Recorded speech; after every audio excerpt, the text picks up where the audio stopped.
Are you trying to improve your speaking skills in American English but just don't know where to begin? It can be easy to feel overwhelmed by all of the information out there. So, in today's video, I will be sharing my top 5 tips to help you get focused and ready to take your communication skills to the next level. If this is the kind of information that you've been looking for, then just keep on watching. Okay, let's just put the obvious out there. My first tip is that you have to have a strong foundation in American English in order to even begin thinking of improving your communication skills. If you don't have a solid foundation of grammar, vocabulary, expressions, idioms, phrasal verbs, if you don't have a grasp on American humor and slang and pop culture, it's going to be really hard for you to have an impact and make an impact with your communication. I know that that's the last thing anybody wants to hear, but I promise you, if you don't have that foundation, there will be nothing to build upon. You can learn expressions and slang terms in isolation, but when you try to put the pieces together and you're really trying to take your communication and public speaking skills seriously, then I'm telling you, you do not want to make basic elementary grammar mistakes that any native speaker or fluent speaker of the language will easily pick up on. It's just going to diminish and devalue your message and your impact, and we don't want that. So please make sure that you have taken care of this by either enrolling in courses and classes, working with an ESL tutor, and immersing yourself in as much of the English language as possible. Once you've laid down that solid foundation, now you can really start to focus on the way that you sound. Now, if you remember from my last video, we talked about the 4 components that make up an accent, and those 4 components include intonation, pronunciation, voice quality, and liaisons, or word connections, grouping, linking, and so on. So to actually work on these components, we need to be able to do the following. First, you have to be able to identify the errors that you're making that are getting in the way of being understood and getting in the way of you understanding others. The next thing you have to do is, after you've identified the errors, you need to be able to learn how to fix and correct them in order to improve. And we do this by knowing what is going on with our teeth, our tongue, our lips, our voice, and our breathing. Okay, we have to be able to see what's going on, to process that information, and then to put it into practice. A lot of times people struggle with doing this on their own, which is why they work with coaches or trainers or tutors in order to accurately identify, correct, and implement these changes. Now, once you've really worked on this, the next step is to really incorporate as many strong examples of the general American accent as you can possibly find.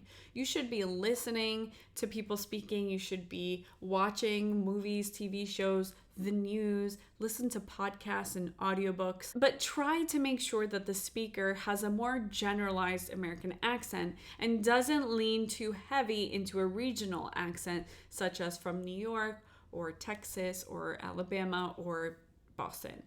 Okay, and the final step that you want to consider when working on your accent and the way that you sound is to make sure that you are always intentional with your speech. What does it mean to be intentional? It means that it is always front of mind. You are always thinking about putting into practice what you've learned. So once you've identified the errors, so let's say you're having trouble with your TH sounds and they keep coming out like an S or a D. Okay, so instead of saying the 3 throws, you say the 3 throws. Okay, so once I've told you, hey, we need to work on this, this is how you make the TH sound. You put your tongue between your teeth and you blow air. Okay. Then you're going to take that information and you're going to practice implementing it. So every time you see or think of a word that has that TH sound, you're going to aim for that position, right? You're going to take action and put into practice what you've learned. So that means you have to be intentional. You have to be focused. You have to be thoughtful. And I don't want you to feel overwhelmed or consumed by constantly overthinking the way that you sound, because sometimes that can backfire and it can make people feel really self-conscious or insecure. That's not the goal. The goal is to have you be more mindful and keep it front of mind, which just means that you don't take that information and forget about it. I'll access that knowledge when I'm practicing by myself at home.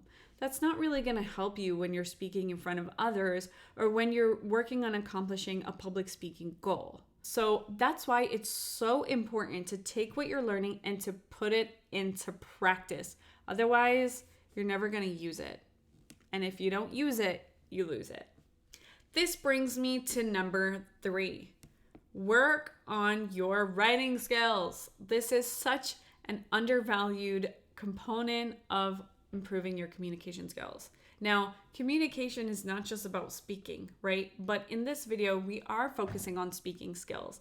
And I often advise that if you have a public speaking event or a situation coming up, then you want to work out your thoughts and ideas in writing first. Otherwise, you're just going to be scrambling and improvising all the time. Now, some people want to be able to improvise and put themselves on the spot, right? I mean, we all are in situations where we have to deal with that. Whether you meet someone randomly or a question comes up during a meeting, or maybe you're having a conversation with someone earlier than you had planned on. So in all of these scenarios, we have to be able to deal with that pressure. And in order to prepare for that as best as we possibly can, spend time working on your writing. Now, what does writing have to do with speaking? Well, when you're writing, you have the ability and the opportunity to work out your thoughts and ideas. You have the ability to work on your vocabulary, maybe switch out a few words to really upgrade your language. And you can also incorporate expressions and phrasal verbs and idioms that maybe you wouldn't have thought of in the first place. You can also trial different communication styles like persuasive writing or argumentative.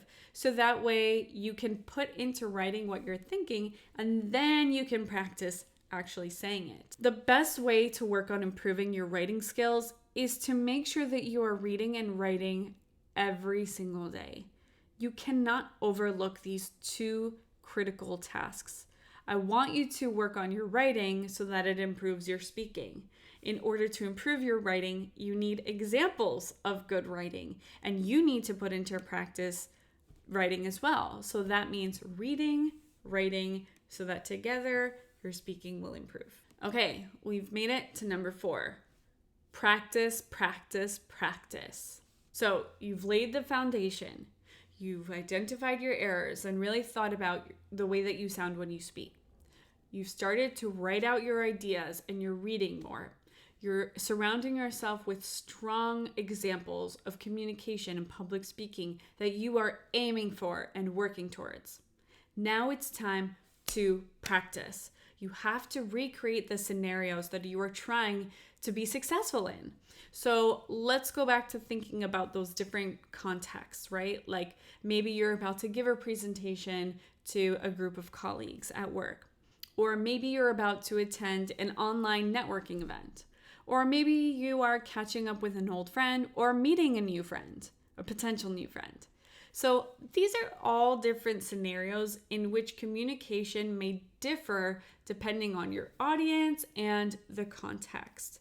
So that means when you're practicing, put yourself under that same amount of pressure that you might have when you're speaking to those people under those contexts. So how do we do this? First, you want to identify the purpose of your communication. What are you trying to achieve? Are you teaching new information? Are you sharing information about yourself? Are you learning about someone or something, right? So identify the purpose first. Then identify your audience. Who are you speaking to? How formal do you need to be? How much thought and effort do you need to plan and prep for in advance? And number 3, you need to identify the time frame. Are you only going to have a few short moments? Are you going to have 10 to 15 minutes? Are you going to only have maybe 2 to 3? Or maybe you're going to be speaking for 3 hours. It really does depend all on these 3 different factors, right? So the purpose, the audience, and the time frame. Once you've identified those three things, then you can recreate that situation for yourself and put yourself under that sort of pressure. I strongly recommend that when you're practicing, you time yourself, you work out what you want to say first in writing, and you record yourself either through video or audio. Then listen back and see how you did. What would you do differently? What did you do really well? How is your pronunciation and your intonation? How confident and comfortable did you sound with the material that you were talking about? Maybe there were some terms and vocabulary that you seemed unsure of. Maybe that's where your focus needs to be. Maybe you started off really strong and you had the best introduction, but things started to fall apart towards the middle and felt like you got lost by the end. These are all critical points that you need to be able to reflect on, identify, revise, rework, and try again over and over again until you achieve your goal. Okay, we're about to talk about number 5. Are you ready? This is the most important tip that I have to offer you today, and that is don't give up.